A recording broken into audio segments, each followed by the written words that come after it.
Hey guys, welcome back to the Touch MBA podcast. I am your host, Darren. Recently, I read a really thought-provoking book called Excellent Advice for Living: Wisdom I Wish I Knew Earlier by Kevin Kelly. Some of you may know who Kevin Kelly is. He's the co-founder of Wired magazine, which focuses on how emerging technologies affect culture, the economy, and politics. He's the author of 10 books, including The Inevitable: Understanding 12 Technological Forces That Will Shape Our Future. Most of all, I find him to be a really interesting guy, and he's a bit of an older gentleman, and he wrote this book to compress his wisdom into these bite-sized tweets. And I was reading the book just for my own pleasure, but then I realized, wow, a lot of his wisdom can really be applied to MBA applications and MBA careers.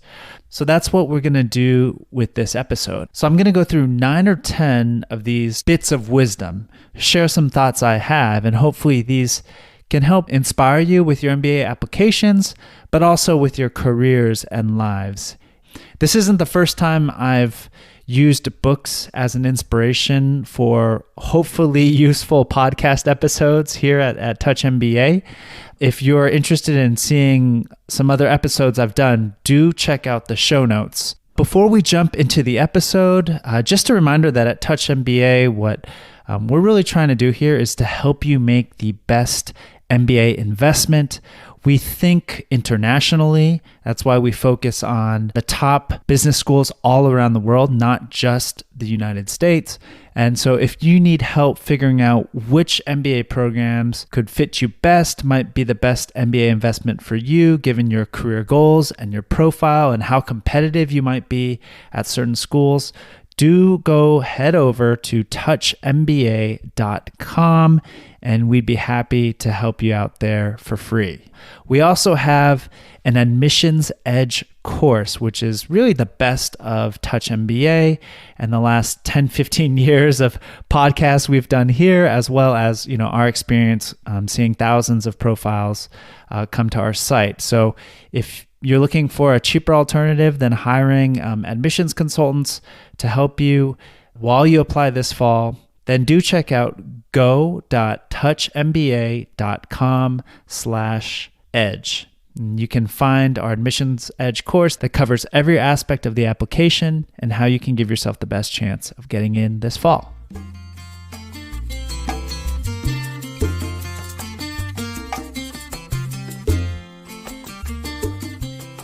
So again, the title of this book that I was so inspired by is Excellent Advice for Living: Wisdom I Wish I Knew Earlier by Kevin Kelly. So we're going to apply some of this wisdom to your MBA applications and your careers. So let's start with 2 bits of wisdom from Kevin Kelly that I think can be applied to school selection. Okay. The first is, and here's the quote, "First, always ask for what you want. Works in relationships, business, life." The second one is, "When making plans, you must allow yourself to get lost in order to find the thing you didn't know you were looking for." End quote. These quotes sort of form a paradox, not just about MBA school selection, but about careers and life in general. I've noticed that the applicants who succeed are the ones who really know what they want. And they start there. They use what they want as their North Star. So before you jump into the rankings, I think it's always good to first start with, what do you really want in, say, the next 3-5 years of your career, right? What do you want longer term? Journal it out, write it out, talk it through with, respected mentors that you have or good friends even. Start there. And you can only do that by really starting with reflection. Okay, so I think that's the first starting point always, because from that, then you can start to decide whether getting an MBA is really the best choice for you to get what you want. And even though this is an MBA podcast, I don't think the MBA is for everyone, and I don't think everyone should get it. But for certain people that have certain goals, it is a great option. Okay? Now, the second quote. Again, when making plans, you must allow yourself to get lost in order to find the thing you didn't know you were looking for. I think this is so wise, okay? Because, and let me try to explain this. You can only make plans and prioritize based on your current life experiences and your current reference points, right? And that's who you are, who you know, and what you know. And yes, you should make your best plans using those things as your starting place or your starting point. But the paradox of the MBA school selection process and your careers in general are that as you gather more experiences, as you gather more skills, and as you gather more reference points, what you want will change, right? That sounds obvious, but I think a lot of people forget about that. And that's why the whole application process can seem so confusing, because these schools are asking you, well, what's your plan? But at the same time, these schools are saying, keep an open mind. You never know how your path might change, right? So these things can often sound contradictory. I've come to realize, at least in my career, the importance of outsight. And I did not coin this term. This term was coined by Herminia Ibarra, a former professor at INSEAD. And I think it's really a great concept, which is the paradox of change is that the only way to alter the way we think is by doing the very things our habitual thinking keeps us from doing. And this is outside. So sometimes when you're stuck, your current experiences, skills, and reference points aren't going to help you break through those plateaus. What you have to do is try new things. And then as you become a different person because you've tried those new things, then you can often overcome those obstacles, right? So that's really what this second quote is about, that you must allow yourself to get lost, to find the thing you didn't know you were looking for. Now, concretely, how does this apply to school selection? I think it's always good to start with a target number of schools, let's say 6 to 10 schools you're really interested in. And yes, for those of you who plan to apply to only one school, that's a no-go, all right? You need to at least think, I would say 5 would be the minimum number of schools I would encourage you guys to consider. And why is that? Because you never know what you're going to find along the way during your research process. You need to build in a little bit of flexibility when you're determining your school universe. I would really encourage you guys with your school selection to really widen your universe of schools. If you're thinking of applying to 2 schools, look at 4. If you're thinking of applying to 4 schools, look at 8, because you never know what you're going to find along the way. And be open-minded when you hear from your friends, or when you hear from Touch MBA, or when you hear from other sources of other schools that might be good for you. Okay, don't write those off right away. Let's move to another very important part of the MBA application process, which is building your support network. Please don't try to apply on your own and in a vacuum. And I've said this numerous times, and I'll say it again. The more eyes you can get on your profile, on how you're positioning yourself, on your resume, on your essays, right, on your thinking about career goals, the tighter and crisper and more attention grabbing your profile will be. So when you're building up this support network to help you apply to MBA programs, this is a great quote I got from Kevin Kelly's book. If you ask for someone's feedback, you'll get a critic. But if instead you ask for advice, you'll get a partner. I love that. Very simple choice of words can really make a meaningful difference, right? So when you're asking, let's say, your colleagues or your friends to read your application essays, ask for their advice instead of their feedback. When you're reaching out to students at your target schools, ask for their advice, not for their feedback. And you might say, well, Darren, they're kind of the same thing, right? As someone who gets approached a lot to give advice and or feedback to people on their MBA applications, it does make a bit of a difference. When someone's asking for my advice, I feel, rightly or wrongly, I get a little bit of an ego boost, right? It's like, oh, wow, this person's asking me for my advice, and it makes me kind of want to help that person more. When someone's asking me for feedback, that sounds more like work.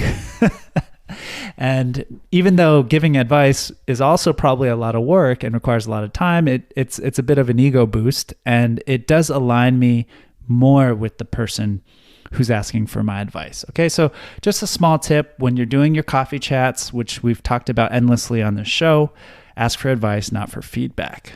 Now let's go to a few bits of wisdom for your positioning. Here's the first one. If you ask to be hired mainly because you need a job, you are just another problem for the boss. If you can solve many of the problems the boss has right now, you are hired. So to be hired, think like your boss. Okay, I'm going to read this one more time because I think it's so good.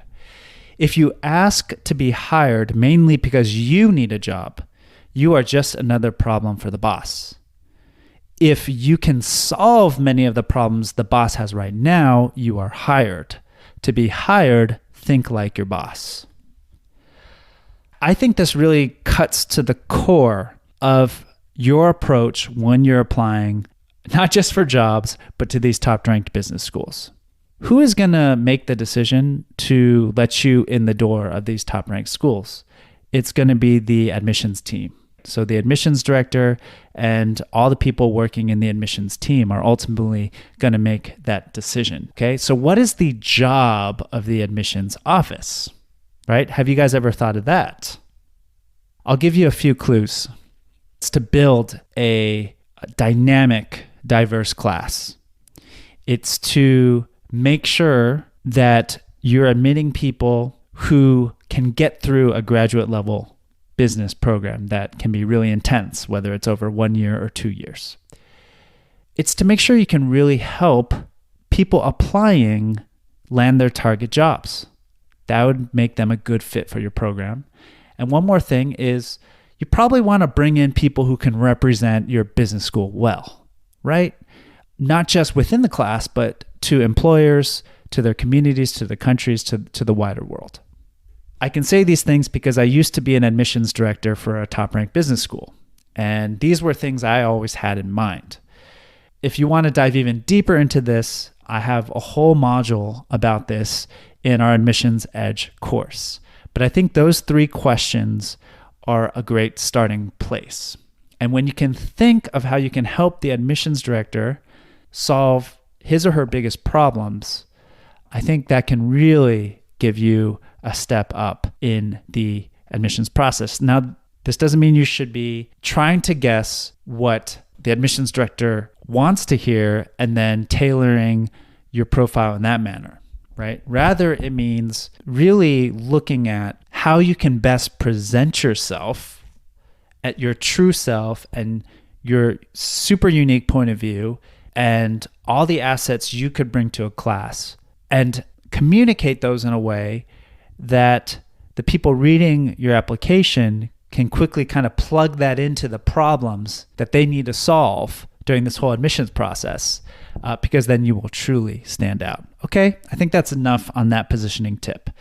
The last positioning tip I have, again from Kevin Kelly's book, it's short. Don't be the best, be the only. I think it's easy sometimes to get caught up in this race to be the best, whether it's because in university you're trying to score the highest on the exams or finish the highest in your sports, or because you want to be top 5% of your class where you work. There's always this ambition to be the best. Let's face it, MBA applicants are really ambitious. So sometimes they take this approach and try to show this in their applications. Now, if you're the fastest person in the world or you were the number 1 ranked employee at your company, yes, you should definitely mention that, because that really shows, wow, like that's really amazing that you were the best at these things. But I think it's equally and probably more important to think about what parts of your life experience, what parts of your work experience could make you the only type of MBA student at this school. Because again, when you go back to the problems of admissions directors, this is what they're thinking, right? whether that could be your geographical expertise is Southeast Asia, or maybe you're from the mining industry, or maybe you try to start a company for 3-4 years and they want someone to bring a more entrepreneurial mindset to the program. There's so many diverse perspectives that are so crucial to building a really dynamic class where you can learn as much from your peers as from the professor. Keep these things in mind. What are your really unique factors that make you the only, okay? Not just the best, but the only.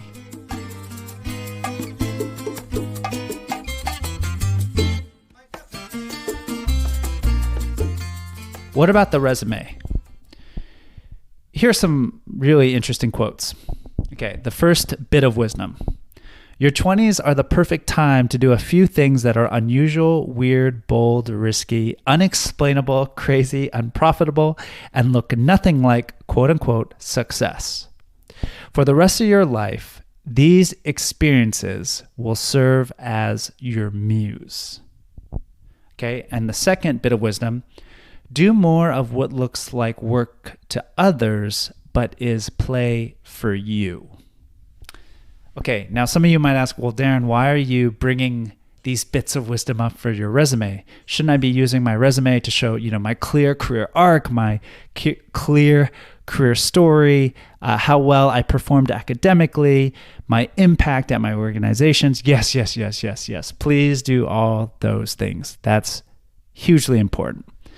But I think what's interesting oftentimes is the extracurricular section of your resume, right? So by all means, spell out your career arc, show your impact, show your academic performance, show your work performance. But when we get to the end of your resume and you have that extracurricular section, whatever you have at the bottom, oftentimes those bullets can really add some spice and some flavor to your profile. And I really encourage you to list some things that might be a little bold, a little risky, a little unexplainable. Okay, now don't take this advice to mean you should list everything unexplainable or crazy or unprofitable about your life, but a few things that show your passions and that show what you're really into. Don't be afraid to list those things, because I think they often provide great fodder for your interviews, but they also kind of help you stick out when someone's reading your resume. And I'll link to a whole episode I've done about extracurriculars, about that one section of your resume, so you can learn more about this. It's a great tip to add color to your profile, and it's just also a great tip for your life in general, because now as a 40-something, I totally agree with this bit of wisdom from Kevin Kelly. Some of the crazy things I did in my 20s, for example, moving to China and Taiwan to learn Chinese, trying to start a retail accessory business, which I had no background in. It didn't quite fit with this, established career path, but I think my life is a lot richer because of those experiences. And oftentimes, these sort of things are what you're really excited to talk about, and that sort of energy transmits over to whoever's interviewing you or whoever's trying to learn more about you. And the same goes with that second quote, which is do more of what looks like work to others, but is play for you. One example for me was podcasts. I always loved podcasts. It's still my favorite medium to learn about the world. And I just said, well, I love podcasts. Why not try to make one? Even though this is quote unquote work, publishing these podcasts, I have a ton of fun doing it. And so I think these things are great to list in your hobbies, in your extracurriculars, because they also show your uniqueness. And when someone listening to you talk about, say, in my example, podcasting, they'll perk up. They can see right away that I perk up when I talk about it. And I could talk for hours about podcasting and every aspect about podcasting. So don't be shy to include these things on your resume, because they do add color. And in many ways, they show your authentic side. they also show indirectly so many qualities about you when you talk about these things. Okay, let's move on to essays. So the bit of wisdom from Kevin Kelly is, and he's a writer, he's written 10 books, he's the founding editor of Wired, which some of you may have seen. It's a great magazine. So this is what he wrote. Most articles and stories are improved significantly if you delete the first page of the manuscript. Start with the action. Oftentimes, the simplest fix to essays is to just change the order, is to take that sort of expository first paragraph and move it down, and to start with the action and to move that to the top. And I think that's so true. If you just look at movies or magazine articles, news articles, it always is going to grab your attention with a headline and with something really interesting, and that's usually a story at the beginning. So I encourage you to really grab your reader's attention by starting with the action. I think that's such great advice. Now, you won't always be able to start with the scene, but I think really the point here is to really think about what's the most interesting part of this essay, and don't leave this alone to yourself.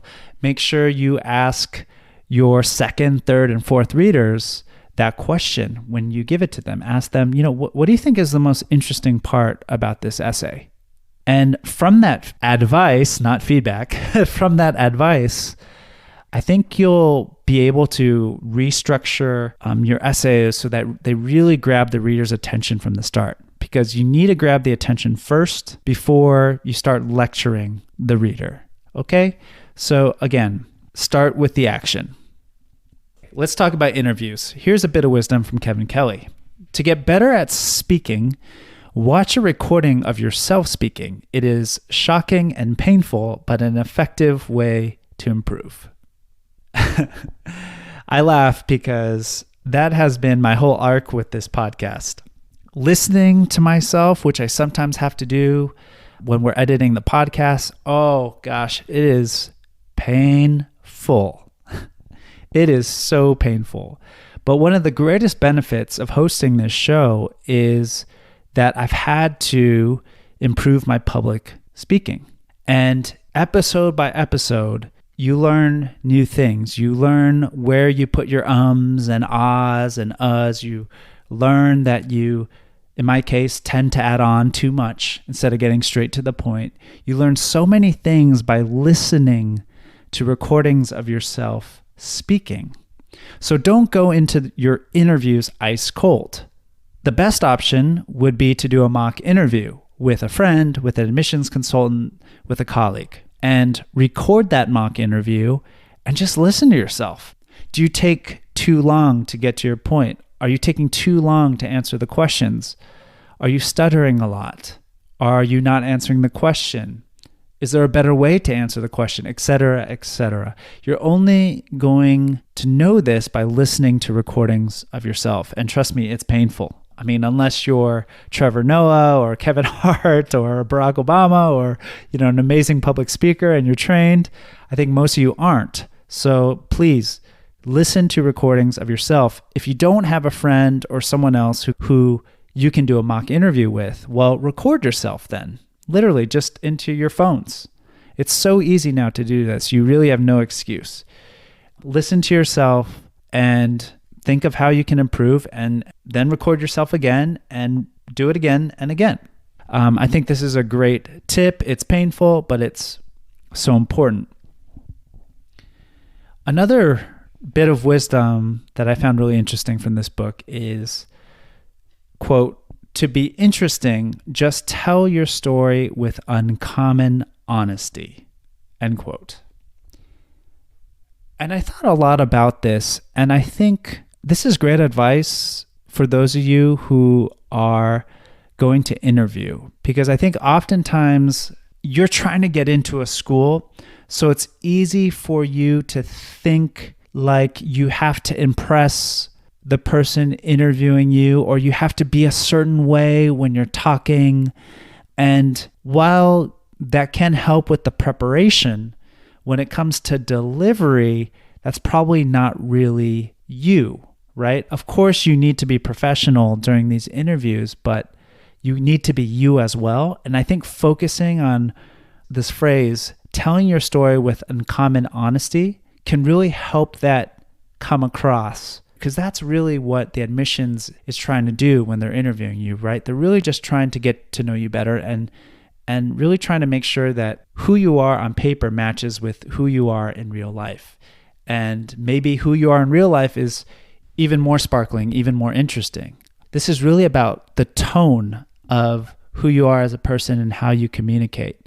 There's no right or wrong tone. Think of all your friends who you love and cherish so much. They're all so different, right? The way they communicate. Some people are understated. Some people embellish. Some people are full of enthusiasm. Some are cynical. But you love all these different types of tones, especially when they're uncommonly honest. So keep that in mind before you do your interviews. Finally, last bit of wisdom, and this is really to conclude the episode. It is possible that a not so smart person who can communicate well can do much better than a super smart person who can't communicate well. That is good news because it is much easier to improve your communication skills than your intelligence.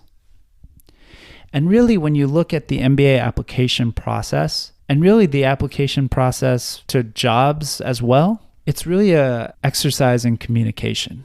And the key to this is viewing your MBA application process as an opportunity to know yourself better and to get better at communicating your value to whoever's on the other side of the table, because this is what's going to carry you through so much of your career, whether it's job applications, whether it's getting a sale from a customer, whether it's working with your colleagues, whether it's talking to your boss, right? Whether it's talking to your employees.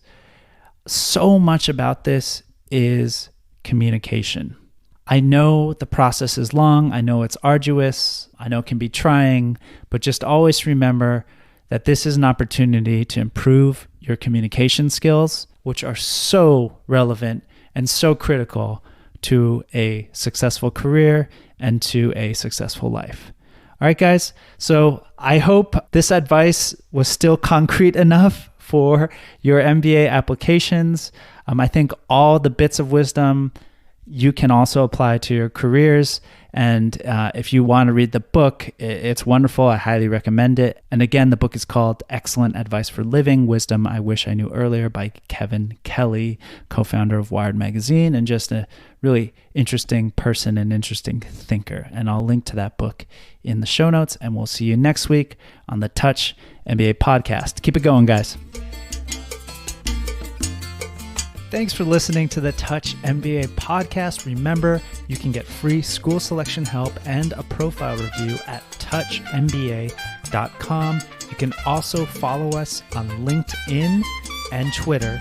Just search for Touch MBA.